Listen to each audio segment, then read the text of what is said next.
However you feel about sauces or condiments, one thing's for certain. They can add that special pizzazz to the food we eat. Sauces can add decadence, and I'm just going to say it, perhaps some sensuality to our dining experience. I mean, there's a reason all those commercials for chain restaurants like Applebee's and TGI Fridays portray their dipping sauces as if they were steamy, slow-motion love scenes. All those silky, smooth textures just teasing you. That's apparently a way we like to, show off our sauces now. The thing is, whenever anything is just that damn sexy, people are always going to look for ways to capitalize on it. I suppose it's only natural, but when people get greedy and their product happens to be food, the experience can quickly turn from scammy to deadly. In June 2022, a TikToker known as Chef P started posting videos of herself drizzling or dipping various foods in a goopy pink substance she called pink sauce, not to be confused with an earlier viral TikTok sensation, the mysterious cleaning paste called the pink stuff. These pink sauce videos perplexed and fascinated viewers, as many thought it looked disgusting, and others frankly just wanted to taste it and see what it was about. The intrigue of it all saw Chef P's following grow from only 800 followers to 142,000 with 4 million likes in just 1 month. Eventually, she amassed 14.9 million views as a result of the attention garnered by her mysterious pink sauce. But like many things that go viral, Chef P's sauce was quickly caught up in a controversy that left a bad taste in many people's mouths. After their spontaneous success, P decided to promote and sell prototypes of her now famous pink sauce. Her supplies sold out quickly, but almost immediately the scathing reviews started piling in. And full disclosure, these reviews weren't your normal bad product reviews. They were outright damning, bordering on criminal, as many people accused Chef P of poisoning her customers. But what was really going on here? How could this happen in this day and age? Well, stay tuned while we attempt to finally get to the bottom of the pink sauce controversy.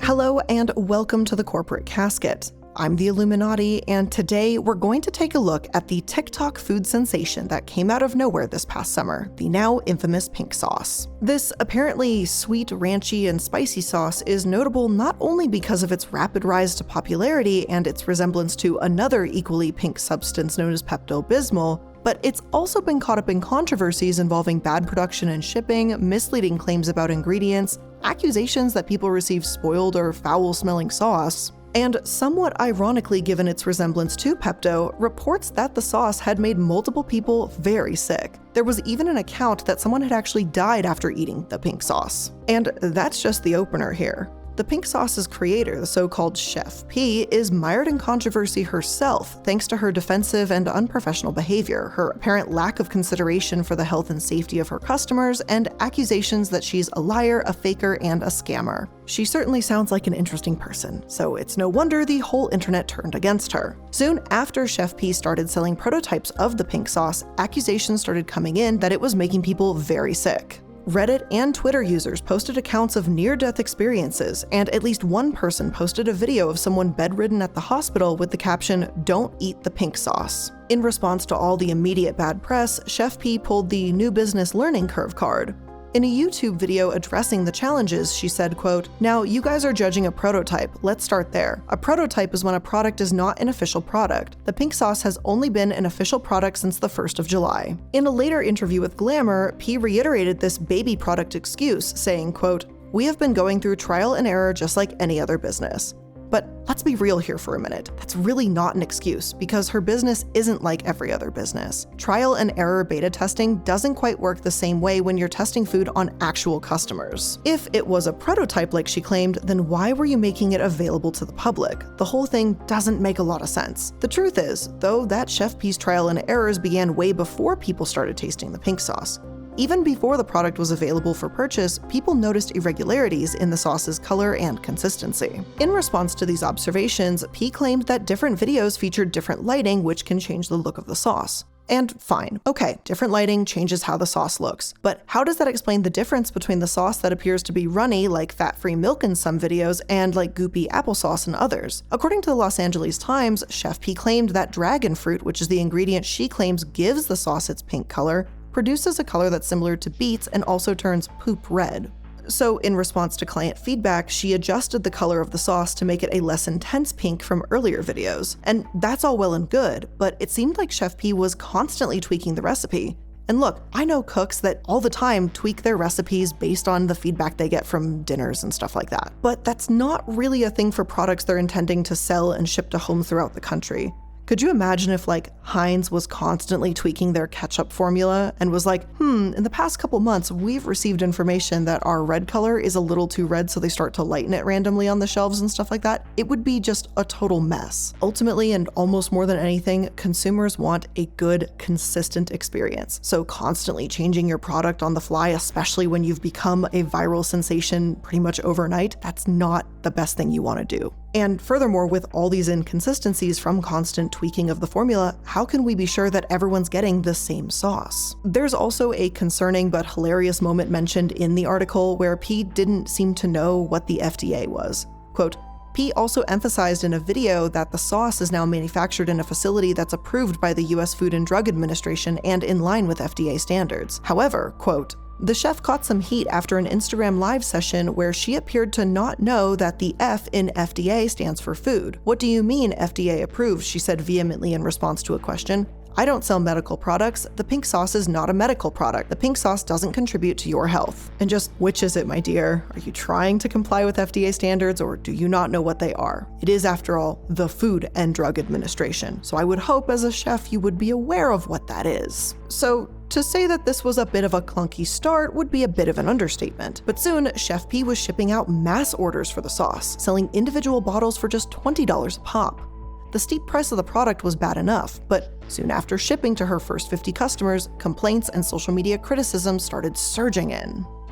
First, customers complained that they had received damaged, leaky, or even exploded bottles of pink sauce. Some said they received foul-smelling sauce, as if it had spoiled during the packaging and shipping process. P quickly addressed those early concerns, offering refunds or replacements to customers who received damaged bottles. According to Chef P, quote, it was our fault. We should have used boxes instead of bags. And just, I don't know, maybe you should ship perishable food items securely in a box instead of haphazardly in a bag, perhaps even with a cooling element. Like seriously, I can see how this apparent lack of understanding would not exactly inspire confidence, but more than that, who does that? Who is actually that careless? Well, it seems that Chef P is really that careless. Now, on top of the horrible shipping blunder, the early pink sauce nutritional labels contained all sorts of errors as well. The label claimed that the sauce contained 444 servings per bottle, and it's just ultimately not possible. If that's not a patently false claim, then it was absolutely one hell of a typo. P later explained that it was in fact a mistake. The label was supposed to say there were 444 grams of sauce per bottle and only 30 servings. But even after she publicly apologized, the misprinted version of the label stayed on her website. The ingredient list was also a big point of contention, as it boasted that the sauce contained milk and only natural preservatives, which led to worries about the safety of the sauce considering none of the original bottles were ever refrigerated. The word vinegar was also misspelled as VINGER, and that was just another careless error that shows the lack of attention to detail and safety. Additionally, the ingredient list just didn't really make any sense. First of all, the label listed ingredients and amounts of ingredients didn't really add up. As Matt Pat over at Food Theory pointed out, there's apparently no ingredient on the label that could serve as a binder to give the sauce the creamy consistency that it seems to have in all of Chef P's videos. And that's a bit weird, right? Like, how is she selling a creamy sauce with no creamy components? How is that even possible? All of this weirdness led people to believe that Chef P was deliberately hiding the true recipe. Many claimed she was faking ingredients just to make the sauce seem more mysterious or more healthy than it actually was. And this led internet commentators and popular YouTubers to try and recreate the sauce using the listed ingredients. And, surprise to literally nobody, everyone failed to faithfully recreate the sauce's color and consistency. And I say that is until those people threw out the official ingredient list and just winged it using other ingredients, such as, actual binders like mayonnaise and just ranch dressing. So let's pause for a moment and reflect on just how fucked up that is. Nobody actually knows what's in the sauce. Even the supposed official nutrition label can't help us. So was Chef P just throwing stuff into batches until it came together the right way and listing major ingredients by memory regardless of what was actually used? It's just legitimately super sketchy. And to make matters worse, since the very beginning, Chef P had been deliberately secretive about what was actually in her sauce. And I can understand that to a certain extent. I mean, many manufactured goods have a secret formula that they protect for competitive reasons. Again, speaking about Heinz ketchup again, you can't really expect them to give up their secret recipe just because their products came in weird colors. But with other products, at least there's a bona fide repeatable recipe. And when people start questioning the safety of your food, well, you've kind of lost your privilege of keeping your secrets.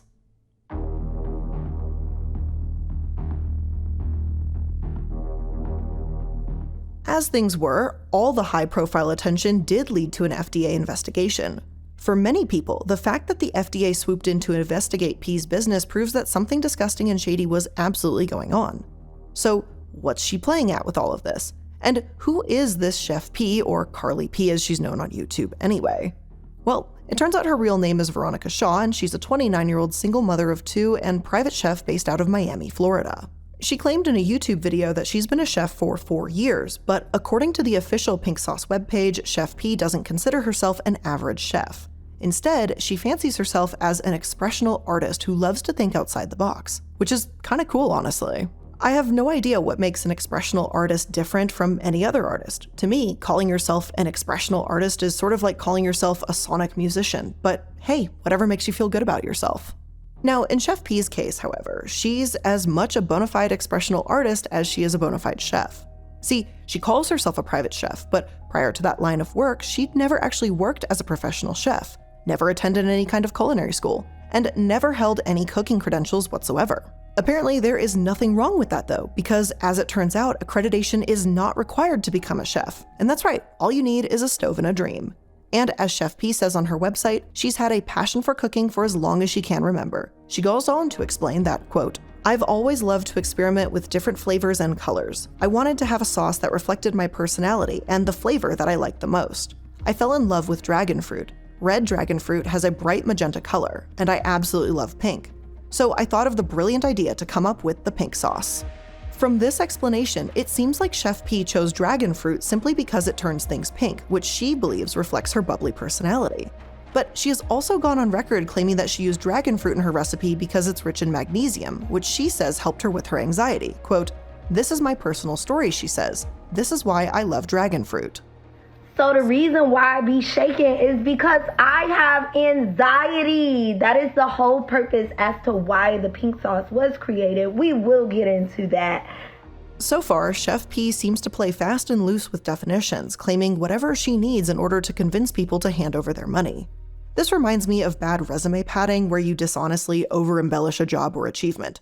And it kind of sucks because if Chef P were to just drop the chef title and honestly tell her story as a home cook, I think she'd have a more endearing and respectable story. At this point, the more she emphasizes the word chef, the bigger the lie becomes, which begs the question, what else could she be lying about?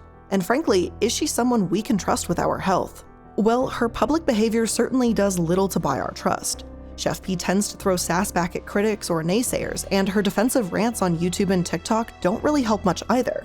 But if you thought that things couldn't possibly get worse for her, she totally botched an interview on national TV too. Okay, but why would I contact someone who's fabricating something on the internet? But nothing was fabricated. To be honest, you're not special. You're not special, okay?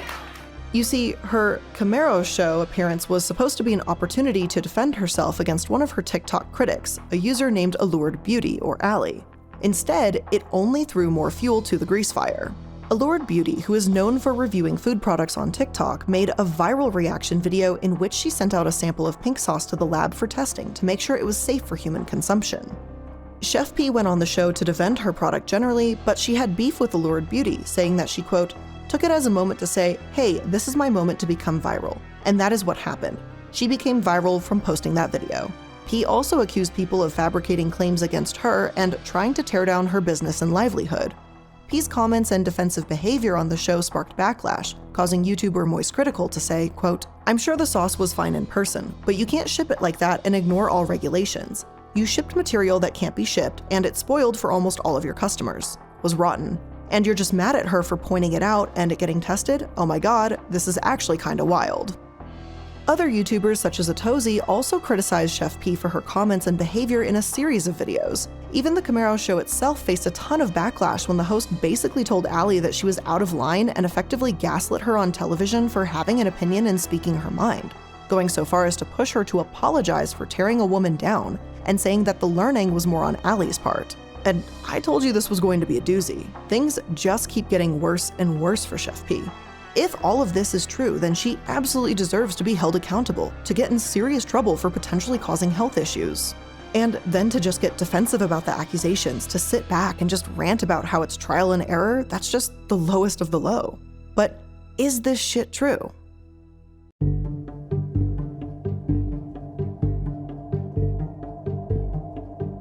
Have you ever watched a movie that you thought was about one thing and then about halfway through there's a sudden twist? Suddenly just everything veers off in an unexpected direction. Well, my friends, just like one of the older M. Night Shyamalan movies, things are about to take a really weird turn. Chef P made some really serious mistakes. Mislabeling ingredients, for example. That's a real problem, especially for people who might have food allergies.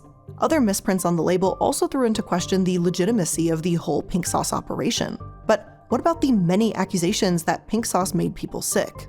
As it turns out, you know that whole health scandal surrounding pink sauce? Yeah, that's actually a huge conspiracy. According to Vice, a subreddit exists called r/PinkSauceSnark, and it has over 300 members dedicated to slandering pink sauce by trolling anything related to it online. Remember the dude who allegedly died from eating the pink sauce? Yeah, he faked it. He was a member of the group and resurfaced later to apologize for the stunt. In response to these false allegations, Chef P has said, quote, "They accused me of poisoning a nation. I'm having to deal with the backlash from a mistake that I didn't even make." When the trolling first started, shortly after her original videos went viral, P didn't take anything seriously. Quote, "I was like, this is a bunch of kids. I'm not about to pay this no mind. I'm not about to entertain this." But because she chose not to dignify the accusations with a response, the whole controversy exploded like a squeeze bottle full of botulism. And when things finally got so bad that she had to address them, she was already on her heels. What's really crazy about this whole thing is that almost none of the worst accusations were true. Sure, Chef P probably should have been better prepared to ship out her original bottles of sauce. And sure, she should have hired a better graphic designer to avoid embarrassing typos and labeling mishaps that still plague her to this day. But the reality is that nobody actually got sick from this sauce, at least no one that we can verify anyway. All the accusations were more like tongue-in-cheek memes that people took too seriously, rather than real claims of illness and death. And as for her ingredients, yes, maybe she should have used more non-perishable components, but I don't think she's outright lying about what's in the sauce. YouTuber Ann Reardon does a good job at debunking a lot of this kind of stuff. In her video, Debunking the Pink Sauce Controversy, she runs experiments that prove it's entirely possible to achieve a stable, creamy pink consistency using only the ingredients on the official label. In particular, she addresses the absence of binder ingredients on the label. According to her video, dragon fruit itself contains pectin, which is a natural binder, and when used in proper ratios, either fresh dragon fruit or refined dragon fruit powder will create an emulsion that's stable and produces the creamy texture. Now, there's some actual food for thought. Sorry, I had to say it. And what about accusations that Chef P was scamming people with this product? Well, I don't think she ever actually intended to scam anyone. I think her product simply went way too viral too fast, and all the scandals surrounding it just created the perfect storm of controversy that made people think she was being disingenuous or irresponsible. But as mentioned earlier, she has addressed shipping and safety concerns, and she's even teamed up with noted gourmet and novelty sauce maker Dave's Gourmet to help her market and promote a version of pink sauce that's, quote, less complicated, dairy-free, and clean of any preservatives, artificial colors, or flavors. This move enabled her to work out a deal to sell the pink sauce on the shelves at Walmart. Walmart doesn't seem to shy away from the controversial sauce at all. In fact, the description of it on their website makes it clear that becoming an overnight internet sensation is far more profitable than trying to avoid the controversy that came about from its viral fame. I guess any news is good news here. And as for that whole FDA investigation, well, as damning as that may seem, and regardless of her defensive reactions and her numerous blunders, according to the FDA's website, she does not need FDA approval before bringing her sauce to market. While the FDA does regulate certain types of substances, the pink sauce doesn't fall into a category that requires pre-market approval. The FDA stepped in to investigate only after all the reports of people getting sick started coming in. So I suppose we can kind of throw her a bone. The FDA does pre-regulate drugs, but does not pre-regulate most foods. They only start to take a look at it only after it's maybe made someone sick or perhaps killed them. As it was, Chef P cooperated fully with the FDA, and they allowed her to continue making her questionable sauce. Chef P defends her product to this day and maintains that it's now made in an FDA-certified commercial facility, though it's worth mentioning that during the prototype rollout, she made the sauce in her own kitchen. And while that may sound sketchy and gross, there is special food production laws known as cottage laws that exist, and it actually allows people to make and sell food products from their personal kitchens without a food manufacturer's license. So yes, Chef P made some mistakes, but it's no wonder she was seen as so defensive and why she comes across that way when, as it turns out, she had every right to be. Yes, she did embellish her credentials, and she responded unprofessionally to criticisms. But to also be fair, she's a TikToker. She's an influencer who makes her living off of being eccentric, exciting, and interesting. And with the way things have worked out for her, could you honestly say with certainty that she would have been more successful any other way?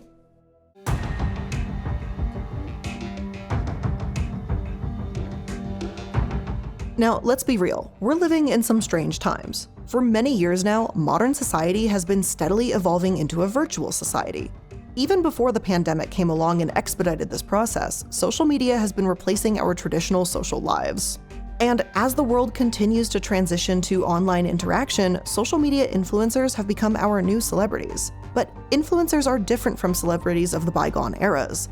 Influencers publicly share nearly every aspect of their lives through social media. And this makes them more relatable than the traditionally out-of-touch movie stars, professional athletes, or music artists of the past. And because they're so relatable, they seem more like friends than celebrities, and we're more likely to trust them.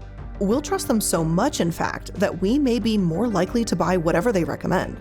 After all, if social media is replacing our social lives, then influencer marketing, so to speak, is basically replacing old-fashioned word-of-mouth recommendations. And this seems to be happening across all social media platforms, but TikTok in particular has become such an effective marketing platform that people almost automatically turn out in droves to buy whatever a popular TikToker is pushing, regardless of personal risk.